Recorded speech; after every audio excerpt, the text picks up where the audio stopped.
Halo Sobat Pengawasan, perkenalkan nama aku Safira dan teman aku Amira. Di Habar Pengawasan kali ini kami akan menjelaskan tentang pengelolaan BMD atau barang milik daerah dengan fokus pembahasan perencanaan BMD.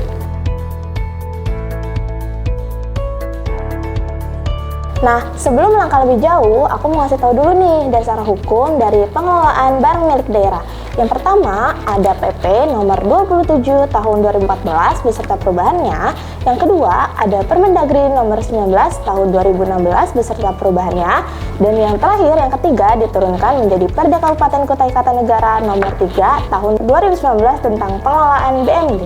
Nah, selanjutnya aku mau ngasih tahu nih sebenarnya BMD itu apa sih? BMD itu adalah semua barang yang diperoleh dari beban APBD atau perolehan lainnya yang sah.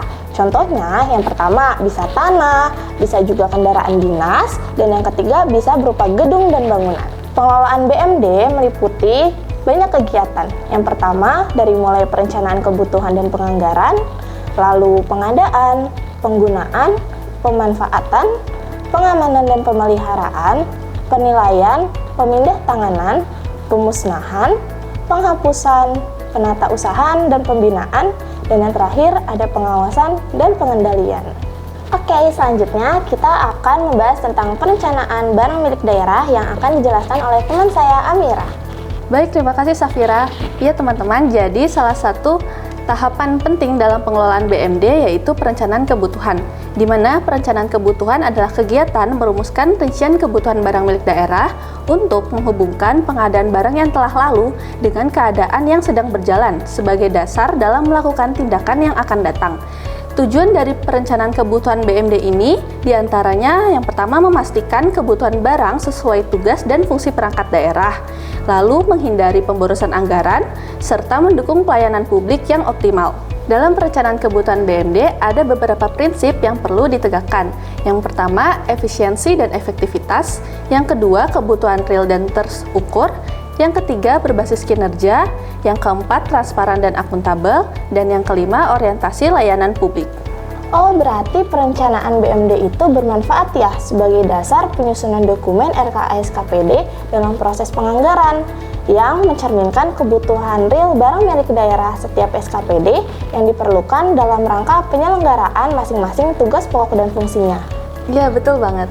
Oh, kalau misalnya dalam perencanaan BMD, apa sih yang harus dilakukan? Ya, jadi dalam perencanaan kebutuhan BMD ada dokumen yang sangat penting yaitu Rencana Kebutuhan BMD atau RKBMD, di mana itu adalah dokumen perencanaan kebutuhan barang milik daerah untuk periode 1 tahun. RKBMD ini disusun setiap tahun dan disesuaikan dengan Renstra, Renja, dan RKPD untuk tahun anggaran berikutnya. RKBMD ini juga disusun oleh pengguna barang di tiap OPD yang meliputi RKBMD pengadaan, RKBMD pemeliharaan, RKBMD penghapusan, RKBMD pemanfaatan, dan RKBMD pemindah tanganan.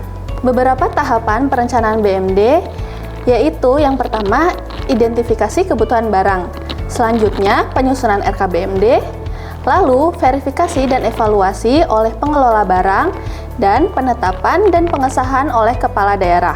Beberapa tahapan kegiatan penyusunan RKBMD yaitu yang pertama, kuasa pengguna barang menyusun usulan RKBMD.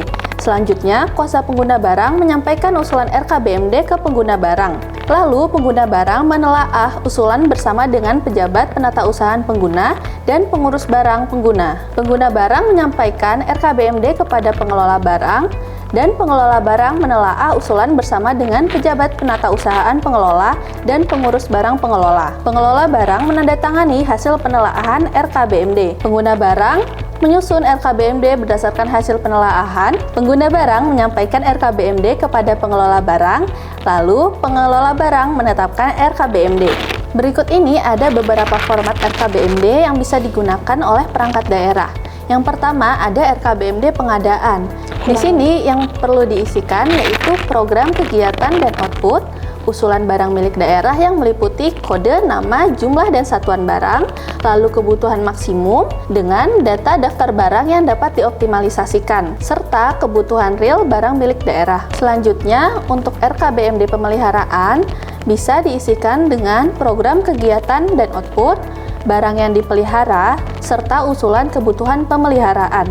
Lalu untuk RKBMD penghapusan bisa diisikan dengan kode, nama barang, spesifikasi nama barang, nomor induk barang, jumlah barang, nilai perolehan, dan alasan rencana penghapusan. Selanjutnya di RKBMD pemanfaatan bisa diisikan dengan kode barang, nama barang, spesifikasi nama barang, nomor induk barang, jumlah barang, lokasi, peruntukan, bentuk pemanfaatan, dan jangka waktu. Dan yang terakhir, RKBMD pemindah tanganan bisa diisikan dengan kode, nama, spesifikasi nama barang, nomor induk barang, jumlah barang, lokasi, nilai perolehan, bentuk pemindah tanganan, dan alasan rencana pemindah tanganan.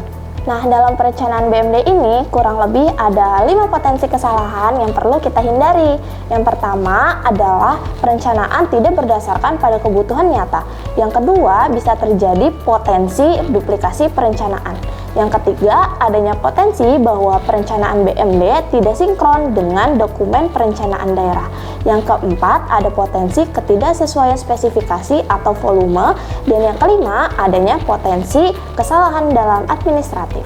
Selain 5 potensi kesalahan yang tadi, di sini juga ada loh 5 potensi kecurangan atau fraud yang perlu kita hindari juga ya. Yang pertama itu adalah markup kebutuhan barang, di mana di sini merupakan proses menggelembungkan jumlah, harga, maupun kualitas suatu barang agar anggarannya meningkat. Yang kedua adalah perencanaan fiktif, di mana perencanaan BMD itu dilakukan padahal barangnya itu tidak dibutuhkan sama sekali atau tidak akan diadakan sama sekali. Selanjutnya yang ketiga adalah persengkongkolan dengan penyedia, di mana barang dibuat spesifik agar mengarah ke vendor atau penyedia tertentu. Yang keempat selanjutnya ialah conflict of interest, di mana perencanaan BMD itu dipengaruhi oleh kepentingan pribadi maupun kepentingan kelompok. Nah, yang terakhir, yang kelima adalah memanipulasi data inventaris, yaitu memanipulasi data barang existing atau data barang yang sudah ada saat ini menjadi seolah-olah perlu diadakan pengadaan yang baru. Nah, terhadap potensi kesalahan dan kecurangan yang telah disebutkan sebelumnya, ada beberapa langkah pencegahan dan deteksi dini yang bisa dilakukan. Yang pertama, audit internal oleh inspektorat dengan memeriksa dan memverifikasi keberadaan, kondisi, dan legalitas aset daerah secara berkala. Lalu, integrasi data barang milik daerah dengan menggunakan sistem informasi BMD yang berbasis data aktual seperti SIMDA BMD atau SIPD. Selanjutnya, verifikasi dan evaluasi yang melibatkan tim verifikasi dan evaluasi yang independen. Lalu, bimbingan dan pelatihan bagi penyusun RKBMD untuk menghindari kesalahan teknis. Oh, berarti ternyata perencanaan BMD ini penting ya diperhatikan oleh berbagai pihak. Iya, betul tuh. Ya udah, terima kasih ya Mira atas penjelasannya. Iya, terima kasih juga Safira. Semoga materi kali ini bisa menambah wawasan bagi kalian semua para sobat pengawasan di luar sana. Sampai berjumpa ya di episode-episode selanjutnya. Tonton terus di Habar Pengawasan. Dadah!